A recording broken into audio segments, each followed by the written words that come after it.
இன்னைக்கு நாங்கெல்லாம் சேர்ந்து மினியேச்சர் குக்கிங்ல மேரிகோல்டு வச்சு குலோப் ஜாம் செஞ்சோம்.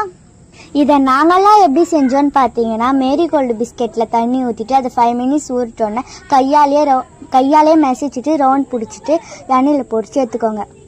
நம்ம பொரிச்சு எடுத்ததை ஜீராவில் போடணும். அதுக்கு இப்போ ஜீராவை ரெடி பண்ணோம். இப்போ நம்ம ஜீராவை ரெடி பண்ணதுக்கு ஒரு கப்பில் சர்க்கரையை போட்டுட்டு அது லைட்டாக தண்ணி ஆட் பண்ணிட்டு அது கொதிச்சோடனே கையில் பிச நோட்டுச்சுன்னா ஜீரா ரெடி. ஓட்டலைன்னா ஜீரா ரெடி இல்லை. நம்ம பொரிச்சு எடுத்த உருண்டையை ஜீராவில் போட்டு 1 hour கழிச்சு எடுத்து சாப்பிட்டீங்கன்னா மேரிகோல்டு குலோப் ஜாம் ரெடி. ஒரு டேஸ்ட்லாம் நல்லா தான் இருந்துச்சு. ஆனால் குட்டி அடுப்பில் செய்யறதுக்கு ரொம்ப கஷ்டமாக இருந்துச்சு.